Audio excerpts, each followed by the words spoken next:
السلام علیکم ورحمۃ اللہ وبرکاتہ۔ وعلیکم السلام۔ کیا حال ہے سب کا؟ نحمده ونصلی علی رسولہ الکریم، اما بعد فاعوذ باللہ من الشیطان الرجیم، بسم اللہ الرحمن الرحیم، رب اشرح لی صدری ویسر لی امری واحلل عقدۃ من لسانی یفقہوا قولی۔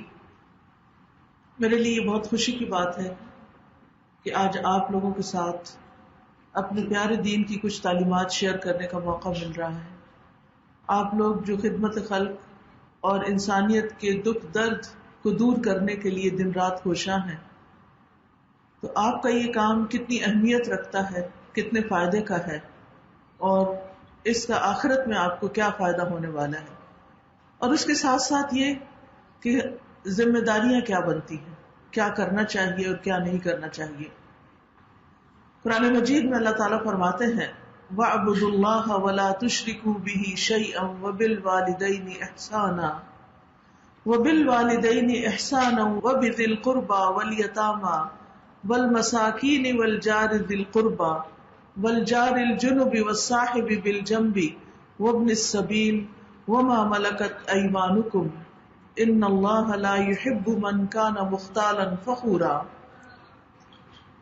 اور اللہ کی عبادت کرو اور اس کے ساتھ کسی کو شریک نہ ٹھہراؤ، اور ماں باپ کے ساتھ اچھا سلوک کرو، اور رشتہ داروں کے ساتھ، اور یتیموں کے ساتھ، اور مسکینوں کے ساتھ، اور رشتہ دار ہمسائے اور اجنبی ہمسائے اور پہلو کے ساتھی اور مسافر کے ساتھ، اور ان کے ساتھ بھی جن کے مالک تمہارے دائیں ہاتھ بنے ہیں۔ یقیناً اللہ ایسے شخص سے محبت نہیں کرتا جو اکڑنے والا شیخی خور ہو۔ تو اس سال سے پتہ چلتا ہے کہ ہمارا دین ہمیں احسان کا سبق دیتا ہے کہ ہر ایک کے ساتھ اچھا سلوک کرو، خواہ وہ تمہارا اپنا ہے، رشتہ دار ہے، یا تمہارا رشتہ دار نہیں، قریبی شخص ہے یا کوئی اجنبی شخص ہے، لیکن سب کے ساتھ احسان کا معاملہ۔ ایک حدیث سے بھی ہمیں پتہ چلتا ہے کہ ان اللہ کتب الاحسان علی کل شیء، کہ اللہ تعالیٰ نے ہر چیز کے ساتھ احسان کرنا لکھ دیا ہے۔ حدیث سے پتہ چلتا ہے کہ وہ لوگ جو دوسروں کو فائدہ پہنچاتے ہیں وہ اللہ تعالیٰ کے پسندیدہ لوگ ہیں۔ آپ کا پیشہ ایسا ہے کہ جس سے لوگوں کی تکلیفیں دور ہوتی ہیں، ان کو فائدہ پہنچتا ہے، انہیں زندگی ملتی ہے، انہیں صحت ملتی ہے، تو اس سے بڑھ کر کسی کے لیے کوئی کتنا فائدہ مند ہو سکتا ہے کہ جب کوئی شخص دکھ، تکلیف اور پریشانی میں مبتلا ہو تو کوئی ہو جو اس کی مدد کرے اپنے علم، ہنر اور سکلز کے ساتھ۔ ابن عمر کہتے ہیں کہ ایک آدمی نبی صلی اللہ علیہ وسلم کے پاس آیا اور کہا، اے اللہ کے رسول، کون سے لوگ اللہ کو زیادہ پیارے ہیں اور کون سے اعمال اللہ تعالیٰ کو زیادہ پسندیدہ ہے؟ تو رسول اللہ صلی اللہ علیہ وسلم نے فرمایا، وہ لوگ اللہ تعالیٰ کو زیادہ محبوب ہیں جو دوسرے لوگوں کے لیے سب سے زیادہ فائدے کے ہوں، یعنی جو سب سے زیادہ فائدہ پہنچائے وہ سب سے زیادہ اللہ کا پیارا ہے۔ اور اللہ کے نزدیک سب سے پسندیدہ اعمال یہ ہے کسی مسلمان کو خوش کرنا، کسی کی تکلیف کو دور کر دینا، کسی کا قرضہ ادا کر دینا یا اس کی بھوک دور کر دینا، اور جو اپنے بھائی کے ساتھ اس کی ضرورت پوری کرنے کے لیے چلا، یعنی اس کی مشکل میں اس کے ساتھ گیا وہاں تک جہاں اس کی ضرورت پوری ہو، یہاں تک کہ اسے پورا کر دیا، تو اللہ تعالیٰ اس کو اس دن ثابت قدم رکھے گا جس دن قدم ڈگمگا جائیں گے۔ تو اس سے بھی آپ اندازہ لگائیں کہ انسان جو کچھ اس دنیا میں کرتا ہے کسی کے ساتھ، وہی چیز وہ کل آخرت میں اپنے ساتھ ہوتی دیکھے گا۔ تو جو شخص دوسروں کے ساتھ خیر اور بھلائی اور احسان کا معاملہ کرتا ہے وہ اپنے کل ہی کے لیے سب کچھ کما رہا ہے، اور جو کسی کے لیے گڑھا کھودتا ہے وہ خود اس میں گرتا ہے۔ دوسروں کی خدمت کرنا ہمارے نبی صلی اللہ علیہ وسلم کی سنت ہے۔ آپ صلی اللہ علیہ وسلم کمزور مسلمانوں کے پاس جاتے، ان سے ملاقات کرتے، ان کے بیماروں کی بیمار پرسی کرتے۔ حالانکہ آپ خود کوئی ڈاکٹر نہیں تھے، طبیب نہیں تھے، لیکن جب کوئی بیمار ہو جاتا تو اس کی کیئر کے لیے، اس کی عیادت کے لیے آپ خود تشریف لے جاتے اور ان کے جنازوں میں حاضر ہوتے۔ یاد رکھیے لوگوں کی مدد کرنا ذاتی عبادت سے زیادہ افضل ہے. ایک یہ ہے کہ آپ بیٹھ کر تسبیح کریں یا نفل پڑھیں، یہ بھی اچھی بات ہے، بہت نیکی کا کام ہے. لیکن جب آپ کسی اور کی تکلیف دور کرتے ہیں، کسی اور کی مدد کرتے ہیں، کسی کی خدمت کرتے ہیں، تو یہ اس سے بھی زیادہ افضل کام ہے. رسول اللہ صلی اللہ علیہ وسلم نے فرمایا، مجھے اپنے کسی بھائی کی ضرورت پوری کرنے کے لیے اس کے ساتھ چلنا اس مسجد یعنی مسجد نبوی میں 1 ماہ کے اعتکاف سے زیادہ محبوب ہے. یعنی پورا مہینہ میں اعتکاف کروں، اس سے زیادہ افضل یہ کام ہے کہ میں کسی کی مدد کے لیے اس کے ساتھ چلوں. نبی صلی اللہ علیہ وسلم نے فرمایا، مومن کو خوش کرنا، اس کا قرض ادا کرنا، اس کی ضرورت پوری کرنا، اس سے کسی مصیبت کو دور کرنا افضل ترین اعمال میں سے ہے. جو شخص دوسرے کی تکلیفیں دور کرتا ہے اللہ اس کے لیے کافی ہو جاتا ہے، یعنی اللہ اس کے کام بنا دیتا ہے. ابو ہریرہ کہتے ہیں کہ رسول اللہ صلی اللہ علیہ وسلم نے فرمایا، جس آدمی نے کسی مومن کی دنیا کی مصیبتوں میں سے کسی مصیبت کو دور کیا، یعنی اس پر کوئی پریشانی آ گئی، کوئی بیماری آ گئی، کوئی دکھ آ گیا، اللہ تعالیٰ قیامت کے دن کی مصیبتوں میں سے کسی مصیبت کو اس سے دور کر دے گا. وہ دن جو بڑی مصیبتوں کا دن ہے، اس کے بدلے میں اس کی وہاں کی مصیبت دور کر دی جائے گی. اور جس نے کسی تنگ دست پر آسانی کی، اللہ اس پر دنیا میں اور آخرت میں آسانی کرے گا.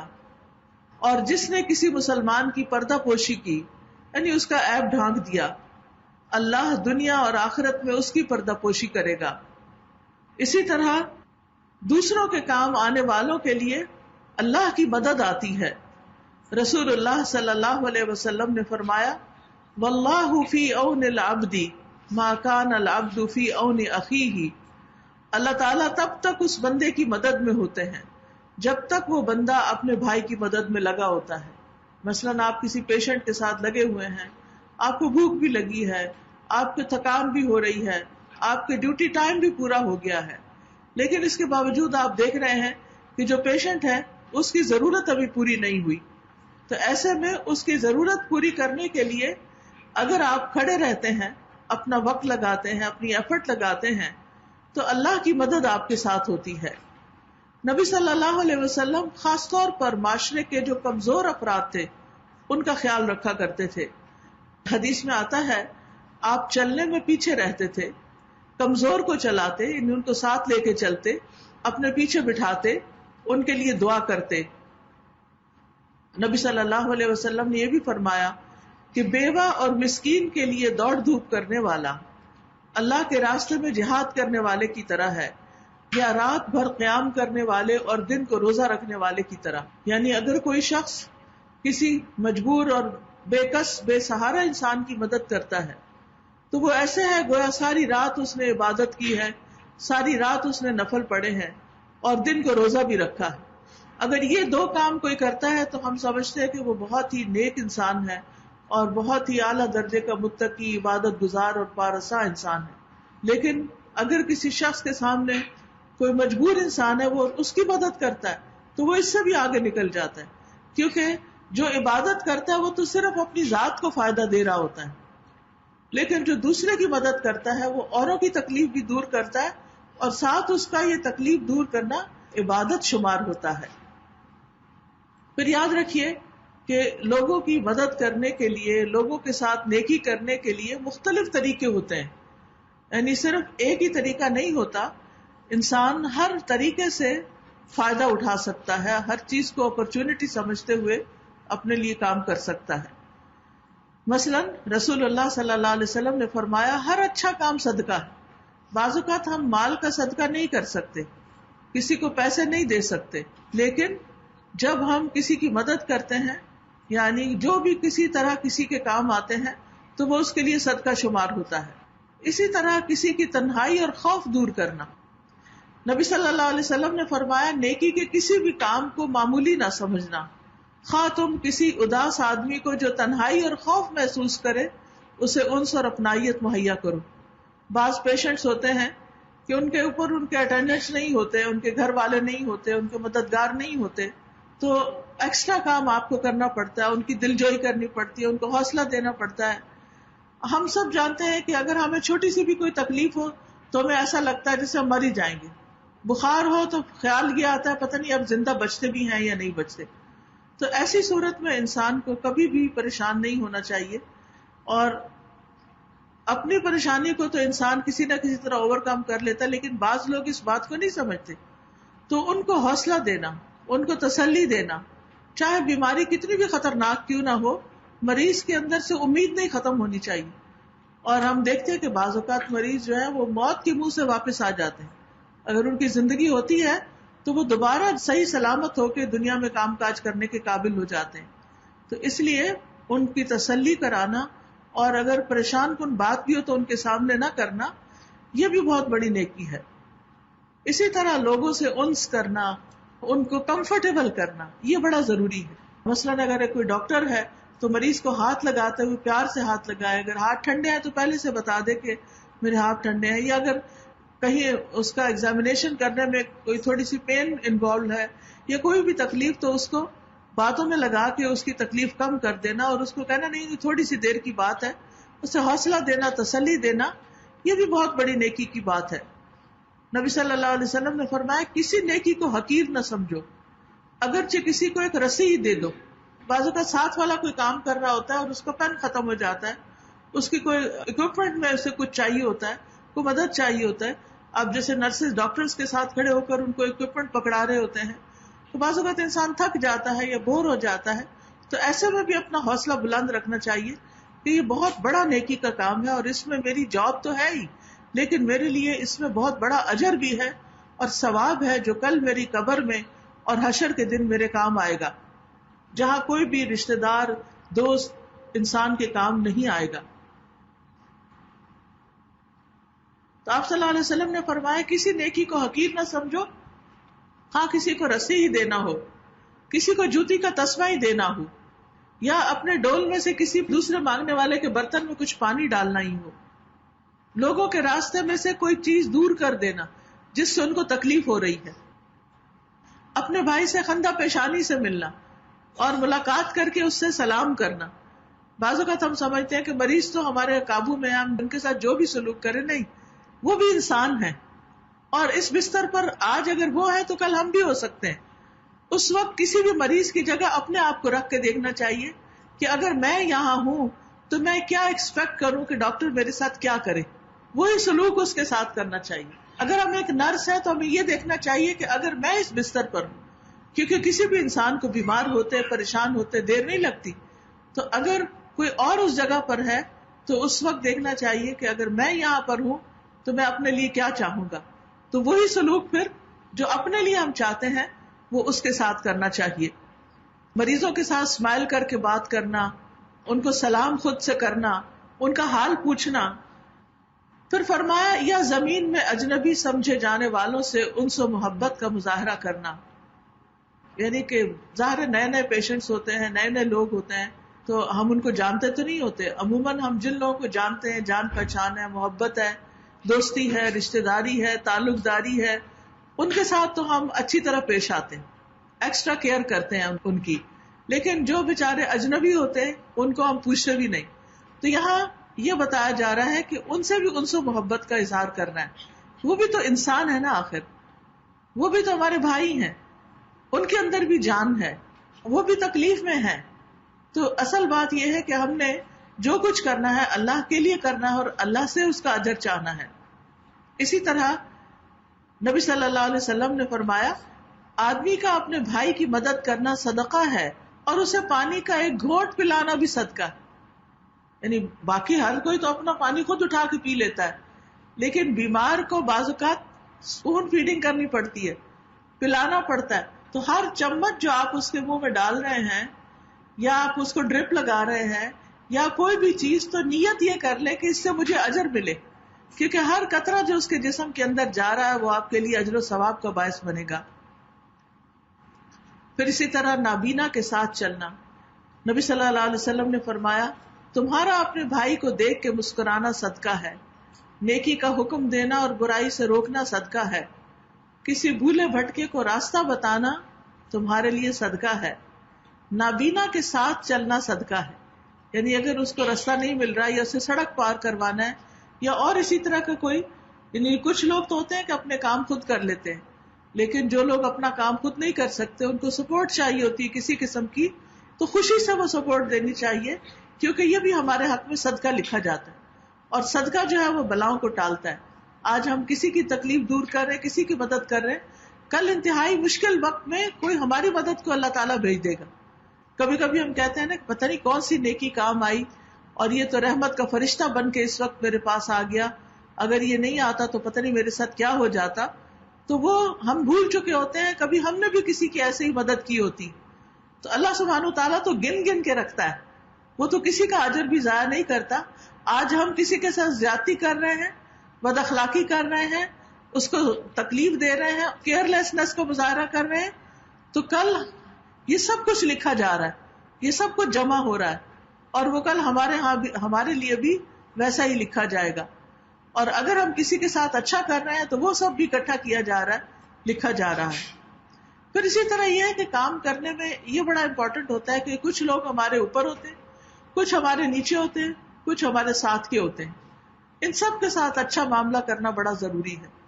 جو تو اوپر والا ہے اس کی بات ماننا، اس کی اطاعت کرنا، جس کو امیر کہا جاتا ہے، یہ بڑا ضروری ہے. نبی صلی اللہ علیہ وسلم نے فرمایا جس نے امیر کی اطاعت کی اس نے میری اطاعت کی، اور جس نے امیر کی نافرمانی کی اس نے میری نافرمانی کی. پھر اسی طرح باقی لوگ جو کلیگز ہوتے ہیں یا پھر باقی سٹاف ہوتا ہے اور اپنے ماتحت ہوتے ہیں، سب آرڈینیٹس ہوتے ہیں، اندر کام کر رہے ہوتے ہیں، تو ان کے ساتھ بھی اچھا سلوک کرنا ضروری ہے. رسول اللہ صلی اللہ علیہ وسلم نے جب بھی کبھی کسی کو کسی لشکر کا امیر بنایا تو خاص طور پر اسے اللہ کا تقوی اختیار کرنے کا حکم دیا، اور جو اس کے ساتھ لوگ ہیں ان کے ساتھ بھلائی کرنے، یعنی جو لوگ ہمارے انڈر کام کر رہے ہوں ان کے ساتھ خیر خواہی بڑی ضروری ہے. ان کے بارے میں جو ہماری ذمہ داری ہے اور ان کے جو حقوق ہیں ان کو پورا کرنا ضروری ہے. ابو ذر کہتے ہیں کہ میں نے عرض کیا اے اللہ کے رسول، کیا آپ مجھے گورنر نہیں بنائیں گے؟ آپ نے میرے کندھے پہ ہاتھ مار کے فرمایا ابو ذر تم کمزور ہو، یہ ذمہ داری امانت ہے، اور یہ قیامت کے دن رسوائی اور شرمندگی ہے سوائے اس کے جس نے اس کے حقوق پورے کیے اور اس بارے میں جو اس کی ذمہ داری تھی اس کو ادا کیا. یاد رکھیے بہترین طور پر کام کرنے والے جو ہیں قرآن مجید ان کو عقل مند قرار دیتا ہے، اور اپنے کام کو پہچاننا اور اس کو پوری طرح سمجھ کے ادا کرنا یہ بھی ضروری ہے، اور یہ بھی امانت کا تقاضا ہے. پھر اسی طرح جو مسلمانوں میں سے کسی گروہ کا امیر ہو، ذمہ دار ہو، ہیڈ ہو، اس کے بارے میں نبی صلی اللہ علیہ وسلم نے فرمایا جو آدمی مسلمانوں کا حکمران ہے، ایک تو نا امامت کبریٰ جو کسی ملک کا حکمران ہے یا کوئی کسی صوبے کا حکمران ہے، اور ایک یہ کہ کسی بھی آرگنائزیشن میں کسی بھی جگہ پر جہاں چند لوگ مل کے کام کر رہے ہیں ان کے اوپر جو ٹاپ پر شخص ہے وہ بھی ان کا حکمران بنتا ہے. فرمایا جو آدمی مسلمانوں کا حکمران ہو اور پھر ان کے لیے بھلائی کی جد و جہد نہ کرے، یعنی ان کی بھلائی کے لیے کوشش نہ کرے اور خلوص نیت سے ان کا خیر خواہ نہ ہو، تو وہ ان کے ساتھ جنت میں داخل نہیں ہوگا. یعنی کتنا ضروری ہے بڑوں کے لیے کہ وہ چھوٹوں کا خیال رکھے اور ان کے فائدے کے کام کرے. پھر اسی طرح نبی صلی اللہ علیہ وسلم نے فرمایا تمہارے بہترین امیر وہ ہیں جن سے تم محبت کرو اور وہ تم سے محبت کرے. تم ان کے حق میں دعائے خیر کرو، وہ تمہارے حق میں دعائے خیر کریں. اور تمہارے بدترین امیر وہ ہیں جن کو تم ناپسند کرو اور وہ تمہیں ناپسند کریں. تم ان پہ لعنت کرو، وہ تم پہ لعنت کریں. تو یہ بدترین لوگوں کی علامت بتائی گئی. تو آپ دیکھیے کہ کتنا ضروری ہے کہ امیر یعنی کہ جو ہیڈ ہے اور جو اس کے نیچے کام کر رہے ہیں ان کے آپس کے تعلقات بہت اچھے ہوں، ان میں آپس میں محبت ہو، ایک دوسرے کے ساتھ خیر خواہی ہو، تاکہ وہ ایک دوسرے کے ساتھ مل کے ٹیم ورک کے ساتھ کام کر سکے. کیونکہ جب رفٹ ہوتی ہے، آپس میں تعلقات اچھے نہیں ہوتے تو چھوٹا سا کام بھی بہت مشکل بن جاتا ہے اور وہ اٹک جاتا ہے اور لوگ پریشان ہوتے ہیں جن سے متعلق وہ معاملہ ہوتا ہے. پھر اسی طرح لوگوں کا مزاج سمجھ کر ان سے معاملہ کرنی چاہیے، سختی کی بجائے نرمی سے معاملہ کرنا چاہیے، کیونکہ نرمی جس چیز میں ہوتی ہے اس کو خوبصورتی بخشتی ہے. حضرت عائشہ کہتی ہیں کہ میں نے رسول اللہ صلی اللہ علیہ وسلم سے سنا، آپ نے میرے اس گھر میں فرمایا، اے اللہ، جس کو میری امت کے کسی کام کا نگران بنایا جائے اور وہ ان پر سختی کرے تو بھی ان پہ سختی فرما. یعنی آپ سوچئے کہ کس طرح نبی صلی اللہ علیہ وسلم نے یہ بدعا دی ان لوگوں کے لیے کہ جو لوگوں پر بلا وجہ سختی کرے، کاموں کو ان کے لیے مشکل بنا دے. پھر اسی طرح لوگوں کی ضرورت کے لیے اپنے دروازے کھلے رکھنے والا ہو امیر جو ہے. آپ صلی اللہ علیہ وسلم نے فرمایا، جس کو اللہ مسلمانوں کے امور میں سے کسی چیز کا والی اور نگران بنا دے، پھر وہ ان کی حاجت اور ضرورت اور فقر و فاقہ دور نہ کرے، تو اللہ قیامت کے دن اس کی حاجت، ضرورت اور فقر و فاقہ دور نہیں کرے گا. یعنی جو ذمہ دار ہے اسے اپنے سے چھوٹوں کا اس اعتبار سے بھی خیال رکھنا چاہیے کہ وہ ان کی ضروریات پوری کرنے والا ہو، ان کی مشکلات آسان کرنے والا ہو. رسول اللہ صلی اللہ علیہ وسلم نے فرمایا، اگر کوئی حاکم اپنی رعایا کے حاجت مندوں، محتاجوں اور مسکینوں کے لیے اپنے دروازے بند کر دیتا ہے تو اللہ اس کی حاجات، ضروریات اور فقر دور کرنے کے لیے آسمانوں کے دروازے بند کر دیتا ہے. یعنی جو اپنے سے چھوٹوں کی مدد نہیں کرتا، اللہ تعالیٰ پھر اس کی مدد نہیں فرماتا. اسی طرح یہ کہ بعض اوقات انسان تھکا ہوا ہوتا ہے، کام کی کثرت ہوتی ہے، تو بھی آپ دیکھیں کہ انسان کو پیچھے نہیں ہٹنا چاہیے. بعض سچویشنز ایسی ہوتی ہیں، بعض مرض ایسے ہوتے ہیں، بعض بیماریاں ایسی ہوتی ہیں کہ اگر مریضوں کو بر وقت علاج نہ ملے تو ان کی جان جا سکتی ہے. تو ہمارے دین نے کیا بتایا کہ اگر کوئی کسی ایک کی جان بچاتا ہے تو گویا وہ سارے انسانیت کی جان بچاتا ہے. جس نے ایک شخص کو زندہ کیا اس نے سب کو زندہ کیا، یعنی زندگی بچائی مراد ہے.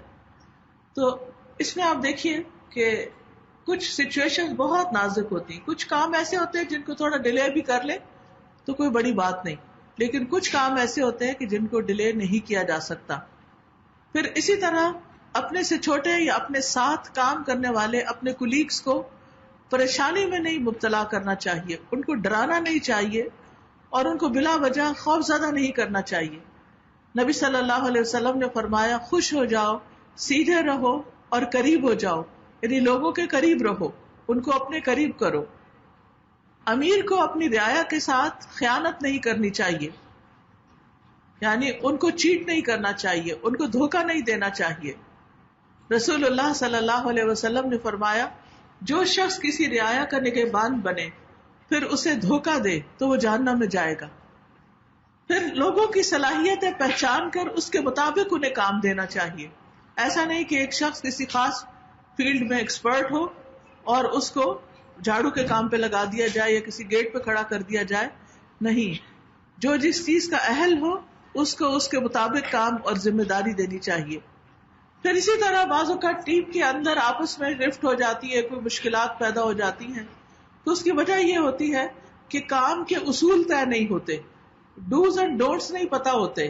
تو وہ بہت کلیئرلی کمیونیکیٹ کرنے کی ضرورت ہے کہ اس جگہ پر کام کرتے ہوئے کن کن چیزوں کا خیال رکھنا ہے، اور ہر ایک کو اپنی اپنی ذمہ داری پھر پوری پتا ہو.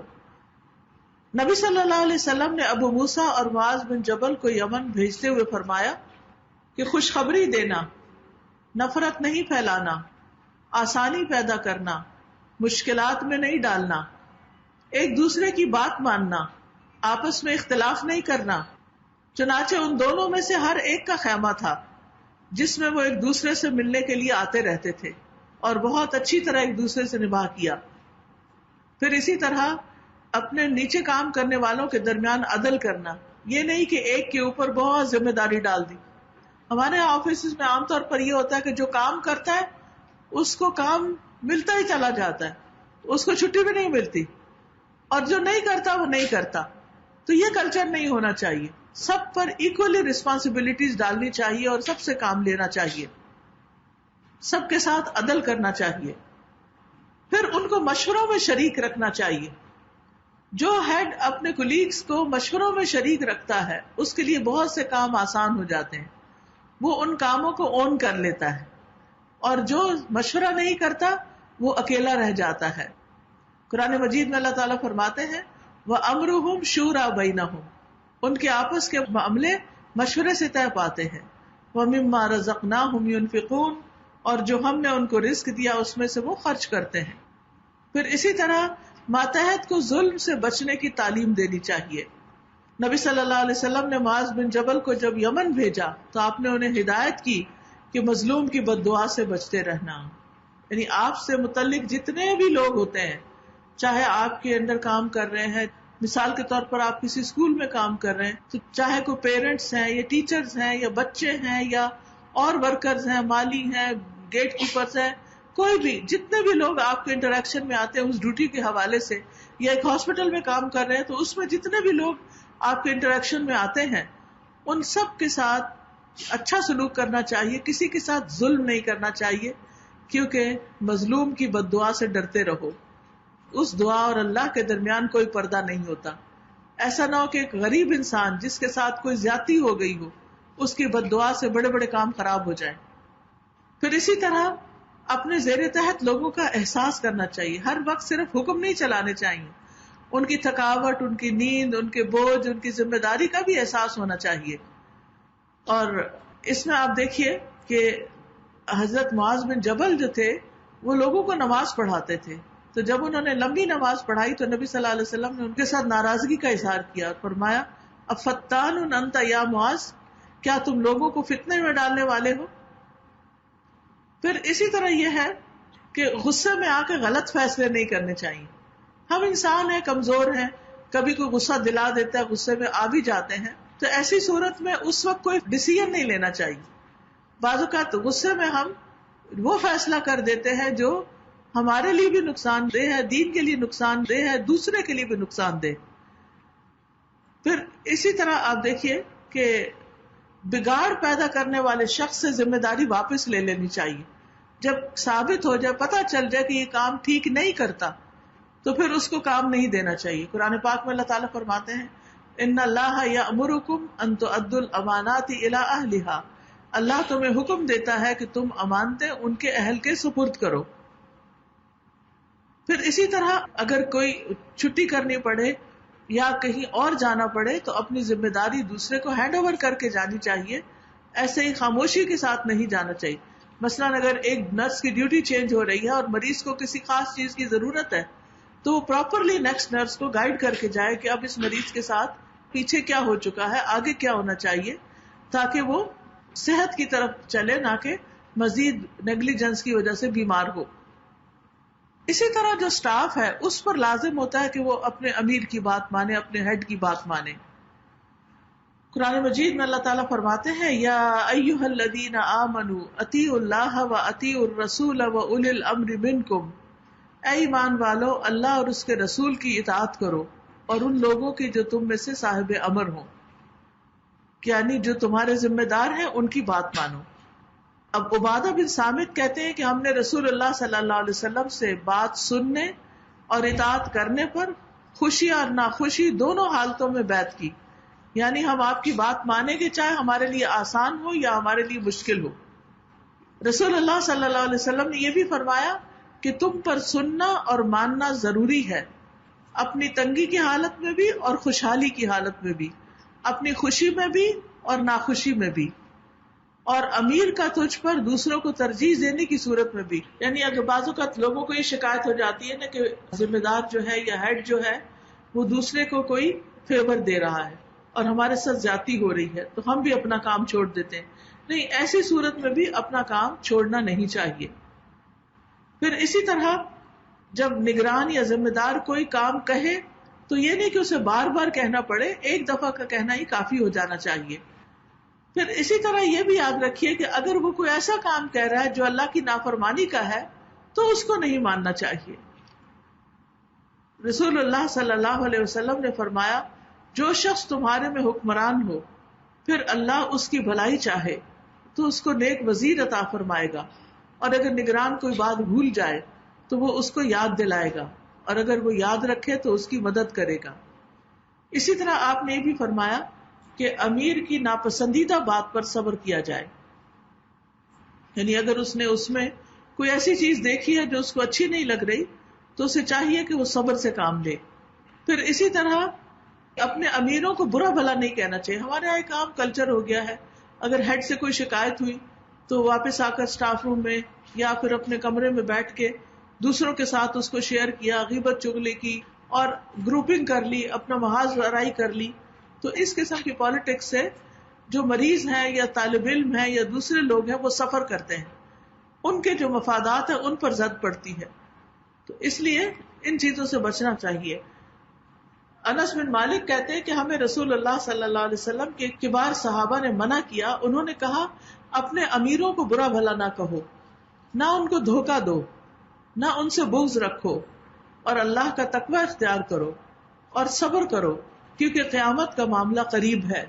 یعنی انسان کی موت کے ساتھ ہی اس کی قیامت شروع ہو جاتی ہے اور انسان کو پھر فوراً ہی اپنے اعمال کا حساب دینا ہوگا. پھر اسی طرح کسی کام کے لیے اجازت لینا بھی ضروری ہوتا ہے. یعنی اجتماعی کاموں میں چپکے سے کھسک نہیں جانا چاہیے بلکہ پوچھ کر اجازت لے کر غائب ہونا چاہیے. پھر اسی طرح اگر امیر یا ہیڈ کوئی غلط کام کر رہا ہے تو بہت ادب کے ساتھ، احترام کے ساتھ اس کو اس کی غلطی بھی بتا دینی چاہیے.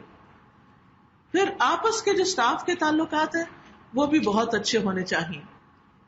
قرآن مجید میں اللہ تعالیٰ فرماتے ہیں والمؤمنون والمؤمنات بعضهم اولیاء بعض یأمرون بالمعروف وینہون عن المنکر ویقیمون الصلاة ویؤتون الزکاة ویطیعون اللہ ورسولہ اولئک سیرحمہم اللہ ان اللہ عزیز حکیم. اور مومن مرد اور مومن عورتیں ان کے بعض کے دوست ہیں، وہ نیکی کا حکم دیتے ہیں اور برائی سے منع کرتے ہیں اور نماز قائم کرتے ہیں اور زکوٰۃ دیتے ہیں اور اللہ اور اس کے رسول کا حکم مانتے ہیں. یہی لوگ ہیں جن پر اللہ ضرور رحم کرے گا، بے شک اللہ تعالیٰ سب پر غالب اور کمال حکمت والا ہے. یاد رکھیے کسی بھی جگہ انسان رہے، اپنے گھر میں رہے، اپنے سسرال میں رہے، کسی ادارے میں ہو، کام کرنے والا ہو، تو یہ یاد رہنا چاہیے آپس میں پیار، محبت اور اتفاق سے رہنا بہت ضروری ہے. انسان چاہے اپنے گھر میں ہو یا سسرال میں ہو یا پھر کسی ادارے میں کام کر رہا ہو، ایک دوسرے کے ساتھ محبت کا سلوک، ایک دوسرے کے ساتھ خیرخواہی کا سلوک، یہ بہت ضروری ہے. اس سے کام کا بوجھ ہلکا ہو جاتا ہے. جب ایک دوسرے کے ساتھ تعاون ہوتا ہے، جب ایک دوسرے کو انسان اچھی نصیحت کرتا ہے، اچھا مشورہ دیتا ہے، آپس میں اتفاق رکھتا ہے. نبی صلی اللہ علیہ وسلم نے جب حضرت معاذ اور ابو موسیٰ اشعری کو یمن کا گورنر بنا کر بھیجا تو آپ نے اس موقع پر ہدایت فرمائی کہ لوگوں کے لیے آسانی پیدا کرنا، لوگوں کے لیے آسانی پیدا کرنا، انہیں سختیوں میں مبتلا نہ کرنا، ان کو خوش رکھنا، نفرت نہ دلانا، اور تم دونوں آپس میں اتفاق رکھنا، اختلاف پیدا نہ کرنا. یعنی بڑے آپس میں متحد رہیں، ان کے اندر رفت نہ ہو اور لوگوں کے اوپر مشکل نہ ڈالی جائے، انہیں خوش رکھا جائے، آپس کی نفرتیں نہ بڑھائی جائیں. یعنی ایسی چیزوں کو ضرور مد نظر رکھنا چاہیے. ان چیزوں کی بجائے بلکہ آپس میں پیار محبت سے رہنا چاہیے. رسول اللہ صلی اللہ علیہ وسلم نے فرمایا تم جنت میں داخل نہیں ہوگے جب تک ایمان نہ لاؤ، اور تم ایمان نہیں لاؤ گے جب تک کہ آپس میں محبت نہ کرو. تو آپس میں ایک دوسرے سے محبت کرنا بھی بہت ضروری ہے، اور اس سے انسان کے لیے محبت کے ذریعے کام بہت آسان ہو جاتے ہیں، تکلیفیں دور ہو جاتی. جب آپ کے دل میں دوسرے کی خیرخواہی ہے، دوسرے کے لیے محبت ہے، کیئر ہے، اس کے لیے کنسرن ہے آپ، تو اس کا فائدہ کیا ہوگا کہ آپ جب اس سے معاملہ کریں گے تو خوش اخلاقی سے کریں گے. اب دیکھیے کہ بہت سے مریض صرف خوش اخلاقی کی وجہ سے، یعنی ڈاکٹر یا نرس کی خوش اخلاقی کی وجہ سے بہت جلد ریکور کر جاتے ہیں، کیونکہ ان کے اندر ایسے ہارمونز پیدا ہوتے ہیں کہ جس سے ان کے اندر ایک خاص طرح کی انرجی آنے لگتی ہے اور وہ بیماری سے فائٹ کرنے لگتے ہیں، اور اس طرح کام آسان ہو جاتے ہیں. یعنی کتنی سخت بات ہے یہ کہ تم جنت میں داخل نہیں ہو سکتے جب تک ایمان نہ لاؤ، اور ایمان نہیں لا سکتے جب تک کہ آپس میں محبت نہ ہو. تو اگر کسی بھی گروہ کے اندر آپس کی نفرتیں ہیں تو وہاں تو ایمان ہی نہیں ہے، وہاں تو بس صرف ایک بوجھ اٹھایا ہوا انہوں نے کسی بھی کام کا. اور جب کسی بھی کام کو ایک بوجھ سمجھ کر کیا جاتا ہے تو انسان اس کو انجوائے نہیں کرتا. پھر اسی طرح آپ صلی اللہ علیہ وسلم نے فرمایا ایک مومن دوسرے مومن کے لیے عمارت کی طرح ہے. اس کا ایک حصہ دوسرے کو قوت پہنچاتا ہے. آپ صلی اللہ علیہ وسلم نے ایک ہاتھ کی انگلیوں کو دوسرے کے اندر ڈال کے بتایا، یعنی اس طرح ایک مضبوطی آ جاتی ہے. آپس میں جھگڑنا نہیں چاہیے ورنہ انسان کمزور ہو جاتا ہے. قرآن مجید میں اللہ تعالیٰ فرماتے ہیں وَلَا تَنَازَعُوا فَتَفْشَلُوا وَتَذْهَبَ رِيحُكُمْ، اور آپس میں جھگڑا نہ کرو ورنہ بزدل ہو جاؤ گے اور تمہاری ہوا اکھڑ جائے گی. یعنی آپس میں جب لڑو گے تو کمزور پڑ جاؤ گے اور دشمن تمہارے مقابلے میں پھر کامیاب ہو جائے گا. پھر اسی طرح اپنے اپنی گروہ نہیں بنا لینے چاہیے، گروپ بازی نہیں کرنی چاہیے، بلکہ سب کے ساتھ اچھا سلوک کرنا چاہیے. بعض اوقات ہوتا ہے اداروں کے اندر دو پارٹیاں بن جاتی، کچھ ایک کے ساتھ مل جاتے کچھ دوسرے کے ساتھ. اب وہ اس کو اس کی باتیں سنا رہے ہیں، اس کو اس کی سنا رہے ہیں، نتیجہ کیا ہوتا ہے کہ آپس کی محبت ختم ہو جاتی ہے اور سارا فوکس اس بات پہ ہو جاتا ہے کہ دوسرے کو ہم نے کیسے ہرانا ہے. پھر آپ دیکھیے کہ خاص طور پر ہاسپٹل کے اندر جو بھی آتا ہے مریض، وہ علاج کے لیے آتا ہے، وہ اپنا مال خرچ کرتا ہے، وہ اپنے دکھ درد کی دوا چاہتا ہے. تو ایسے میں ان کے ساتھ اچھا سلوک کرنا، ان کا خیال رکھنا ہمارے یہاں آنے کی سب سے پہلی اور فرسٹ اینڈ فارموسٹ رسپانسبلٹی، کہ جس کام کے لیے ہم آ رہے ہیں وہ پہلے پورا ہو اور باقی چیزیں بعد میں. اور ہر کام کو اللہ کی رضا کے لیے کرنا، کیونکہ وہ عمل عبادت بن جاتا ہے جو اللہ کو خوش کرنے کے لیے کیا جاتا ہے. ٹھیک ہے ہم کھڑے ہیں اپنی ڈیوٹی پر، ہمیں تنخواہ مل رہی ہے، لیکن اس ڈیوٹی کو اچھا کیا چیز بناتی ہے جب انسان یہ سوچے کہ میرا رب مجھے دیکھ رہا ہے.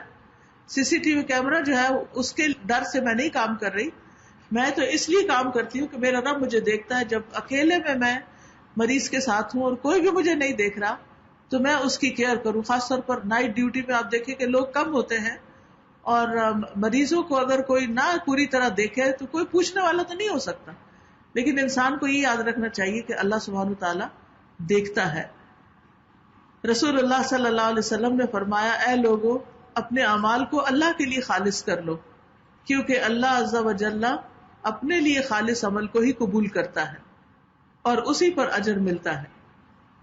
پھر آپ دیکھیے کہ آپ ایک جاب کر رہے ہیں لیکن چونکہ مریضوں کا خیال رکھ رہے ہیں تو اس کا بھی بہت بڑا اجر ہے. رسول اللہ صلی اللہ علیہ وسلم نے فرمایا 6 خصائل ایسے ہیں کہ اگر کوئی مسلمان کسی ایک سے متصف ہو کر فوت ہو جائے تو اللہ کے ذمہ ہے کہ اس کو جنت میں داخل کرے. ان میں سے ایک وہ آدمی جو کسی مریض کی تیمارداری کرنے کے لیے گیا، یعنی مریض کو اٹینڈ کرنے کے لیے گیا، اگر یہی کام کرتے ہوئے وہ خود فوت ہو گیا تو اس کی جنت کا ذمہ دار اللہ ہوگا، یعنی اس کے لیے جنت لازم ہے. اس سے آپ اندازہ لگائیں کہ کتنا بڑا اجر و ثواب کا کام ہے. اسی طرح مریض کی خبرگیری کرنے والے کو فرشتوں کا ساتھ ملتا ہے. حضرت علی رضی اللہ عنہ سے مروی ہے، وہ کہتے ہیں کہ جو شخص شام کے وقت کسی مریض کی عیادت کے لیے نکلتا ہے تو اس کے ساتھ 70,000 فرشتے بھی نکلتے ہیں جو اس کے لیے صبح تک بخشش کی دعائیں کرتے ہیں اور جنت میں اسے ایک باغ بھی ملتا ہے. تو آپ دیکھیے کسی ایک یا 2 انسانوں کو بھی کہنا کتنا مشکل ہوتا ہے کہ آپ میرے لیے دعا کریں، اور یہاں آپ کسی بیمار کی خبرگیری کریں، کسی بیمار کا خیال رکھیں، اس کی نرسنگ کریں، اس کی کیئر کریں، اس کو دوا دیں، تو یہ آپ کے لیے اس سے بھی زیادہ بہتر ہے. فرمایا جو صبح کے وقت عیادت کے لیے نکلے اس کے ساتھ 70,000 فرشتے بھی نکلتے ہیں جو اس کے لیے صبح تک بخشش کی دعا کرتے رہتے ہیں اور جنت میں اسے ایک باغ بھی حاصل ہوگا.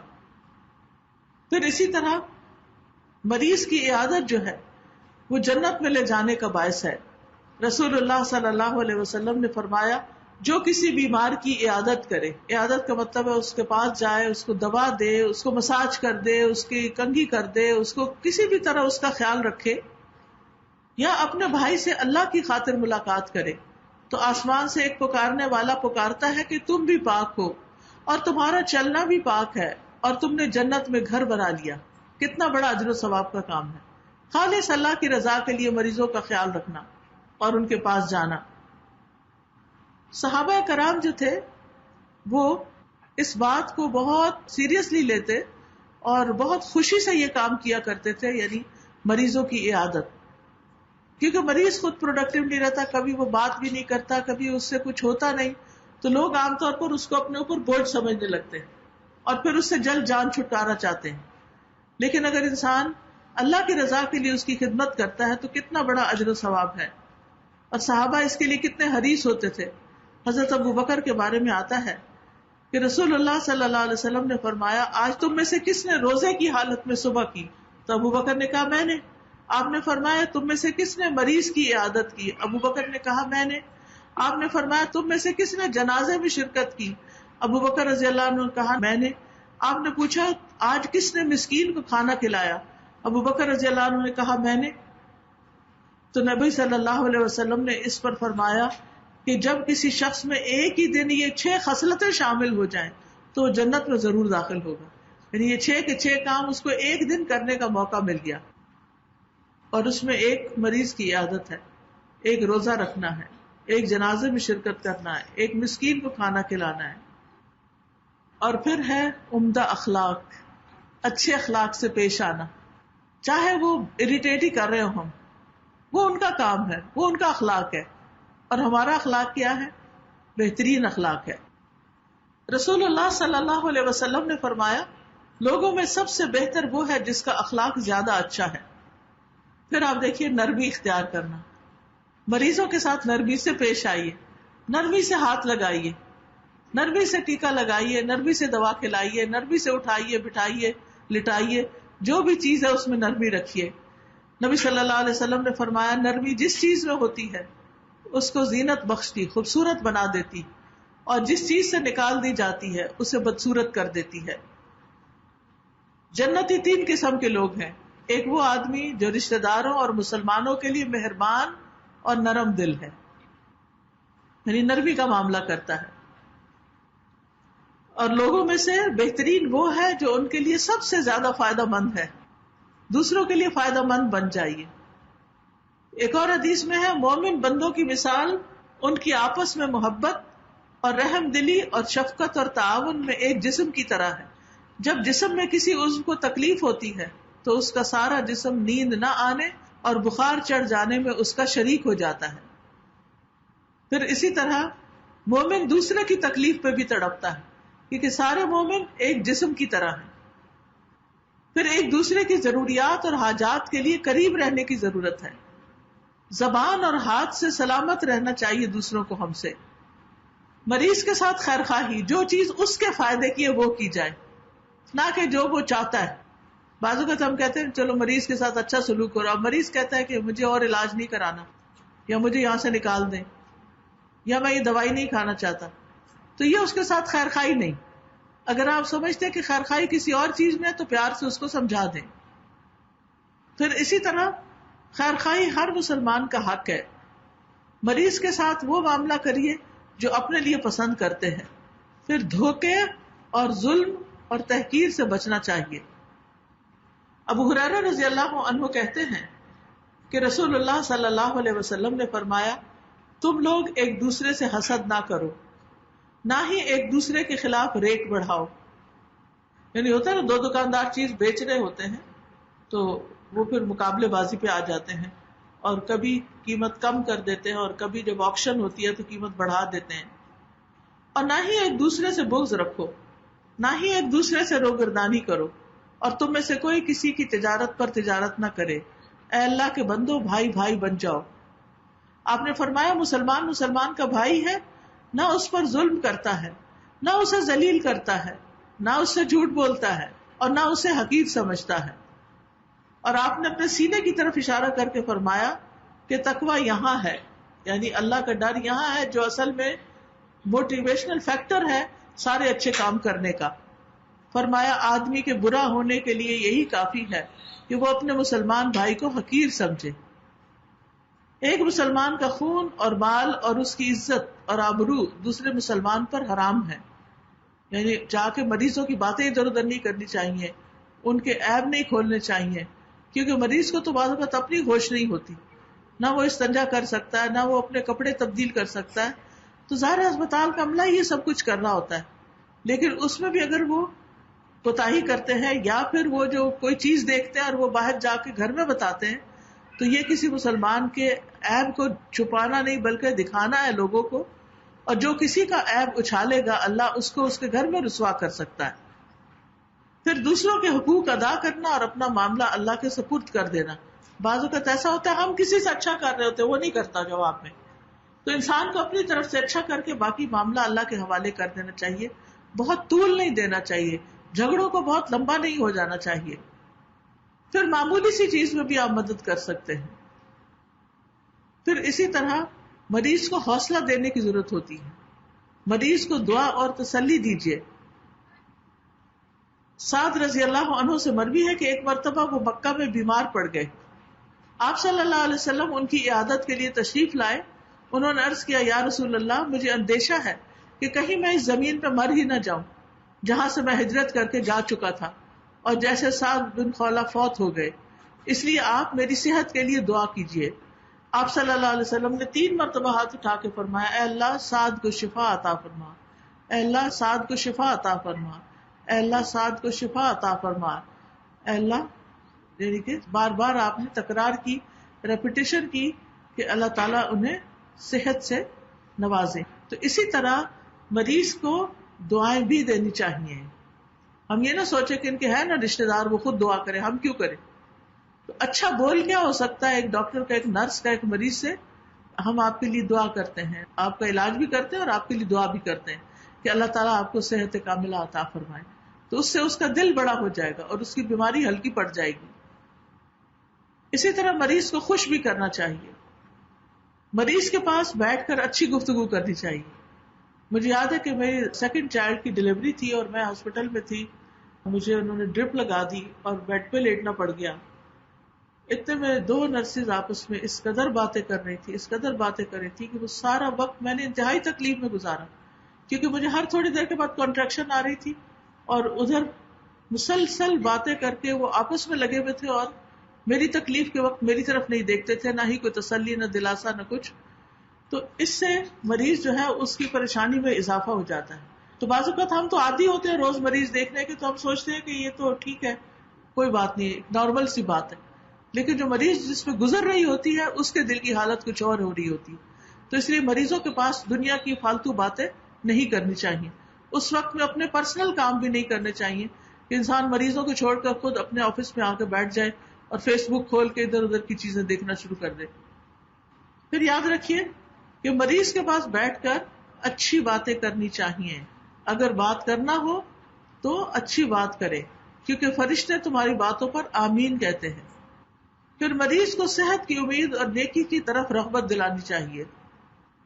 عامر بن سعد بن وقاص کہتے ہیں اپنے والد سے کہ رسول اللہ صلی اللہ علیہ وسلم حجۃ الوداع کے ساتھ میری عیادت کے لیے تشریف لائے، میں سخت بیمار تھا، تو میں نے کہا یا رسول اللہ، میرے ساتھی تو مجھے چھوڑ کر حج کرنے مکہ سے جا رہے ہیں اور میں ان سے پیچھے رہ رہا ہوں۔ یعنی کہنے کا مطلب یہ تھا کہ میری بیماری کی وجہ سے میں چل نہیں سکتا، اس وقت تو حج بہت مشقت والا تھا۔ تو آپ صلی اللہ علیہ وسلم نے فرمایا یہاں رہ کر بھی اگر تم کوئی نیک عمل کرو گے تو اس سے تمہارے درجے بلند ہوں گے، کیونکہ تم بیماری کی وجہ سے جو اللہ کی طرف سے آئی حج پہ نہیں جا سکے۔ تو کئی دفعہ ایسا بھی ہوتا ہے انسان بالکل حج کے لیے تیار ہوتا ہے، اتنے میں کوئی فوت ہو جاتا ہے، جس نے ساتھ جانا ہوتا ہے وہ فوت ہو جاتا ہے، یہ کوئی اور ہنڈرنس آ جاتی ہے تو انسان جا نہیں پاتا، تو وہ گھر پر رہ جاتا ہے تو اس کو بھی اتنا ہی اجر ملے گا۔ مریض سے اچھی باتیں کرنے میں ایک بات یہ بھی آتی ہے کہ مریض کو تسلی دینی چاہیے کہ اس مرض اور بیماری سے آپ کے گناہ معاف ہو رہے ہیں، سارے گناہ جھڑ رہے ہیں، کیونکہ مومن کو تو اگر ایک کانٹا بھی چبھے یا اس سے بھی کم تو اس پر بھی اس کے گناہ جھڑتے ہیں۔ پھر بیماری پہ ملنے والے اجر کی خوشخبری دیجیے کہ جو تکلیف آپ نے کاٹی ہے اس پر آپ کے لیے بے پناہ اجر ہے۔ اور اس میں ام العلا کہتی ہے کہ رسول اللہ صلی اللہ علیہ وسلم میری عیادت کے لیے تشریف لائے جبکہ میں بیمار تھی، آپ نے فرمایا اے ام العلا خوش ہو جاؤ، مسلمان کے مرض کی وجہ سے اللہ اس کی خطائیں دور کر دیتا ہے، جیسے آگ سونے اور چاندی کا کھوٹ ختم کر دیتی ہے، ایسے ہی یعنی کہ تمہاری بیماری جو ہے وہ تمہارے لیے بالکل صاف ستھرا ہونے کا سبب بن جائے گی۔ پھر اسی طرح مریض کو خیر کی تلقین کرنی چاہیے، اللہ کے بارے میں بدگمان نہ ہونے دے، کیونکہ بہت سے بیمار یہ کہتے ہیں وائے می، میرے ساتھ ہی ایسا کیوں ہوا۔ پھر اسی طرح مریضوں کے لیے خیر کی دعا مانگنے کی تلقین کے علاوہ ایسی دعائیں لکھ کر بھی لگا دینی چاہیے.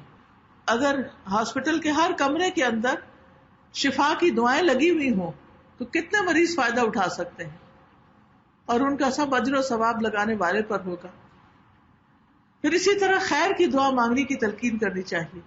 مریض کو اللہ کی پہچان کرانی چاہیے. مریض کو احساس دلانا چاہیے کہ شفا اللہ کے ہاتھ میں، ڈاکٹر تو کوشش ہی کر سکتا ہے اور کوشش آپ کے لیے ہو رہی ہے. پھر اسی طرح مریض کو اس دعا کے اوپر لگا دینا چاہیے اسأل اللہ العظیم رب العرش العظیم ان یشفیہ، کیونکہ حدیث میں آتا ہے کہ جو شخص کسی مریض کی عیادت کرے جس کو ابھی موت قریب نہ آئی ہو اور وہ 7 مرتبہ اس پر یہ دعا پڑھ کر پھونکے تو اس مریض کو شفا ہو جائے گی انشاءاللہ. پھر مریض کو صدقہ کرنے کی تلقین کرنی چاہیے. رسول اللہ صلی اللہ علیہ وسلم نے فرمایا اپنے مریضوں کا علاج صدقے سے کیا کرو. اور پھر انسان کو مریض کے پاس اچھے بول بولنے چاہیے. یاد رکھیے پھر کہ ہم یہ سب کیوں کر رہے ہیں، کیونکہ اللہ کا حکم ہے، ہماری تقدیر کا حصہ ہے، ہم نے یہ علم پڑھا ہے، ہم پر یہ قرض ہے. تو اس لیے اس کام کو آسان طریقے سے کرنے کے لیے احسن اسٹریٹجیز استعمال کیجیے. پھر مریض کی طرف سے اگر رویہ تلخ ہو تو انسان کو ہمت نہیں ہارنی چاہیے. بعض مریض بہت بڑبڑاتے رہتے ہیں، برا بھلا کہتے ہیں، تو انسان حوصلہ ہار دیتا ہے کہ کیا فائدہ، میں نے نہیں جانا، کوئی اور جائے اٹینڈ کر لے، وہ تو بہت زبان دراز ہے. جی جو بھی ہے، لیکن وہ مریض تو ہے نا، اور آپ کا فریضہ تو ہے، اس لیے اس میں آپ یعنی آلٹرنیٹ دے سکتے ہیں مریض کو جس سے اس کا دھیان بڑھ جائے. پھر اسی طرح تکلیف دہ باتوں پر صبر کرنا، معاف کرنا اور درگزر کرنا. لوگوں کے منفی رویے پر اپنا اخلاق خراب نہ کرنا، یعنی کوئی اگر برا کر بھی رہا ہے تو اس سے متاثر ہو کے برا نہیں کرنا. پھر اسی طرح مریض کے جو رشتہ دار ہوتے ہیں ان کی بھی کچھ ذمہ داریاں ہوتی ہیں. انہیں بیماری کے معاملے میں اللہ کی ذات پر بھروسہ کرنا چاہیے اور تقدیر پر راضی رہنا چاہیے. حدیث میں آتا ہے جو مصیبت بھی آتی وہ اللہ کے اذن سے آتی ہے، اور جو شخص اللہ پر ایمان لائے تو اللہ اس کے دل کو ہدایت بخش دیتا ہے، اور اللہ ہر چیز جاننے والا ہے. پھر اسی طرح یہ ہے، آپ صلی اللہ علیہ وسلم نے فرمایا کسی مومن کو جب کوئی تکلیف یا ایذا یا بیماری یا رنج حتیٰ کہ اسے فکر ہی لاحق ہو تو اسے اس کے گناہوں کا کفارہ بنا دیا جاتا ہے. تو بڑی بڑی بیماریاں جن میں لوگ اسپتالوں میں پڑے ہوئے ہوں، ان کی بیماری ان کے گناہوں کی معافی کا ذریعہ کیوں نہ ہوگی، اس میں ان کا علاج بھی کرنا چاہیے اور ان کو تلقین بھی کرنی چاہیے کہ وہ معافی مانگ لیں. پھر اسی طرح صبر کا دامن تھامنا چاہیے، کیونکہ جب تک انسان صبر نہیں کرتا یہ ساری تعلیمات پر عمل کرنا مشکل ہوتا ہے. پھر ہر حال میں شکر گزاری کرنی چاہیے. پھر نا امیدی اور ناشکرا پن سے بچنا چاہیے. نا امیدی سے رکنا بہت ضروری ہے. بیمار کو اور بیماری کو برا بھلا نہیں کہنا چاہیے. اللہ سے ہمیشہ اچھا گمان رکھنا چاہیے. سٹاف اور ڈاکٹر سے بدظن نہیں ہونا چاہیے، ان کو برا بھلا نہیں کہنا چاہیے، کیونکہ کبھی ہسپتال میں ڈیتھ ہو جائے تو سارا بلیم ڈاکٹرز پہ دے دیتے ہیں کہ انہوں نے خیال نہیں کیا. پھر اسی طرح ان کی عزت کرنی چاہیے، اپنی زبان کی بھی حفاظت کرنی چاہیے، اور دوسروں کو بلیم کرنے سے بھی بچنا چاہیے. عملے اور ڈاکٹرز کا شکر گزار ہونا چاہیے، اپنے واجبات اچھے طریقے سے ادا کرنے چاہیے، اپنے دل کو سب کی طرف سے صاف رکھنا چاہیے اور دوسروں کے بارے میں دل کو سلامت رکھنا چاہیے. یہ تھی چند باتیں ان لوگوں کے لیے کہ جن کا پبلک ڈیلنگ ہوتی ہے، بیماروں کو دیکھتے ہیں، ان کی خدمت کرتے ہیں. یہ ایک بہت بڑا اجر و ثواب والا کام ہے، لیکن اس ثواب کو ختم نہ کیجیے شیطان کے پندے میں پھنس کر. جو تعلیمات قرآن اور سنت نے دی ہیں ان پر اگر عمل کیا جائے تو نہ صرف یہ کہ ہمارا یہ شعبہ بہت زیادہ سمجھدار ہو جائے، بلکہ اس کے تو فعل اور بھی بہت سے شعبے بہترین ہو جائے. اللہ سبحانہ وتعالی ہمیں کچھ کرنے کی توفیق عطا فرمائے. وآخر دعوانا ان الحمد للہ رب العالمین. یہ کچھ چیزیں ہم نے تیار کی تھی الہدیٰ میں جو بیماروں، مریضوں اور ڈاکٹرز وغیرہ کو فائدہ دے سکتی ہیں. ایک تو یہ آیات شفا ہیں کہ جو بھی بیمار ہو مریض ان کو کوئی پڑھ کے ان کے اوپر دم کرے یا وہ خود اپنے لیے پڑھیں. یہ قرآن و سنت سے اوتھینٹک ثابت ہیں. اسی طرح درد کا بہترین نسخہ یہ ایک وظیفہ ہے چھوٹا سا کہ 3 دفعہ بسم اللہ پڑھ کے درد والی جگہ پہ ہاتھ رکھ کے 7 دفعہ یہ دعا پڑھی جائے جو اس پر لکھی ہوئی ہے، تو انشاءاللہ اس کو فائدہ ہوگا. پھر اسی طرح یہ ہے کہ ایک کتاب ہے میرا جینا میرا مرنا، اس میں بہت تفصیل کے ساتھ یعنی سب کے لیے ہدایات لکھی ہوئی ہیں، اس میں بیماری اور علاج اور کن چیزوں سے علاج کرنا چاہیے اور کس کس چیزوں کا خیال رکھنا چاہیے. اسی طرح یہ شفا کی آیتیں جو ہیں انگلش میں بھی ہیں، بعض لوگ اردو نہیں پڑھ سکتے، اور بہترین گفٹ دینے کے لیے وہ ہے کسی بھی مریض کو جب گفٹ دینا چاہے تو یہ فلاور بھی بنا ہوا ہے اس کے اوپر. بعض لوگوں کو یہ شک ہوتا ہے کہ ان پہ جادو کر دیا گیا ہے، تو یہ کتاب ہے جادو حقیقت اور علاج، کہ اگر جادو ہو گیا تو اس کا پھر علاج کیسے کریں. پھر اسی طرح ہر طرح کی دعائیں جو ہیں وہ ایک کتاب میں جمع کر دی گئی ہیں. دعا کیجیے، اس میں والدین کے لیے، اولاد کے لیے، بیماری کے لیے اور مختلف مسائل کے لیے دعائیں بتائی گئی ہیں. پھر مریض کے لیے بشارتیں ہیں، یہ 30 days کا کیلنڈر ہے. مریضوں کے پاس اگر ان کو بڑا کر کے بھی تھوڑے سے بینر بنا کے کمروں میں لگا دیے جائیں اور ہسپتال میں مختلف جگہوں پر لگا دیا جائے تو جو بیمار آئے ان کا حوصلہ بڑھے اور وہ مایوسی کی باتیں نہیں کریں. تو اس میں آپ دیکھیے کہ جیسے ہر مرض قابل علاج ہے، پھر صدقے سے علاج کرنا، پھر یہ کہ بیماری بخشش اور رحمت کا سبب ہے، بیماری پاک کرنے والی ہے. تو مختلف فلارز بھی بنے ہوئے ہیں اور یہ کیلنڈر ہے، اس کو اگر ٹیبل پر رکھ دیا جائے اور روزانہ ڈاکٹر جو ہے وہ ایک ایک حدیث دوسرے مریضوں کو سناتے رہیں، یہ جتنی دیر مریض آپ کے پاس بیٹھا ہے اس کی نظر ادھر ادھر تو پڑتی ہے، تو وہ سامنے سے یہ پڑھتا رہے تو انشاءاللہ آپ کے لیے بہترین صدقہ جاریہ ہوگا. پھر اسی طرح حفاظت کی دعائیں، وائرسز تو ہر جگہ ہوتے ہیں لیکن اپنی حفاظت خود بھی کرنی چاہیے، یعنی دعائیں پڑھ کے اللہ سے حفاظت لینی چاہیے، اور اس کے لیے صبح شام کے یہ اذکار ہیں، پروٹیکشن کی دعائیں ہیں. اسی طرح لا الہ الا اللہ، خاص طور پر جو مر رہا ہو اگر اس کے ساتھ پڑھا جائے اور کتنے فائدے اور اجر ہیں، تو یہ لا الہ الا اللہ پڑھنے کا کارڈ ہے. بہت سے مسائل کا حل استغفار میں ہے، تو بخشش کی دعائیں مانگنی چاہیے. یہ ایک پنک کارڈ ہے جس میں یہ دعائیں لکھی ہوئی ہیں. کوئی بھی مسئلہ آپ کا اٹکا ہوا ہے، شادی ہے، بچہ ہے، کوئی اور ہے، تو یہ کثرت سے پڑھ کے اللہ سے دعا کرنی چاہیے. اسی طرح زندگی کے مختلف مسائل کے بارے میں دعائیں ہیں، قرآنی اور مسنون دعائیں جو قرآن کی آیات اور نبی صلی اللہ علیہ وسلم کی مانگی ہوئی دعائیں ہیں.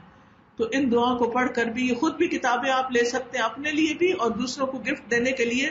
علم جو ہے وہ مرنے کے بعد بھی صدقہ جاری ہے. مثلاً آپ نے ایک کتاب کسی کو لے کر دے دی اور بعد میں آپ دنیا سے بھی چلے گئے اور وہ اس کو پڑھ رہا ہے، تو اس کے پڑھے ہوئے کا ثواب بھی آپ کو پہنچتا رہے گا. تو اس لیے علم کو پھیلانے میں ہم سب کو ایک دوسرے کا مددگار ہونا چاہیے. چاہے کوئی لیکچر کسی کو دے یا کسی کو اس کا لنک دے یا کوئی واٹس ایپ پر کسی کو کچھ بھیجے یا پھر کوئی کتاب کسی کو گفٹ کر دے، کسی لائبریری میں رکھوا دے. مختلف جگہوں پر ایسی باتیں لکھ کر لٹکا دی جائیں تاکہ لوگ پڑھیں اور فائدہ اٹھائیں. یہ سب صدقہ جاریہ کے کام ہیں. اللہ تعالیٰ ہمیں کرنے کی توفیق عطا فرمائے. وآخر دعوانا ان الحمد للہ رب العالمین. سبحانک اللہم وبحمدک نشہد ان لا الہ الا انت نستغفرک ونتوب الیک. السلام علیکم ورحمۃ اللہ وبرکاتہ.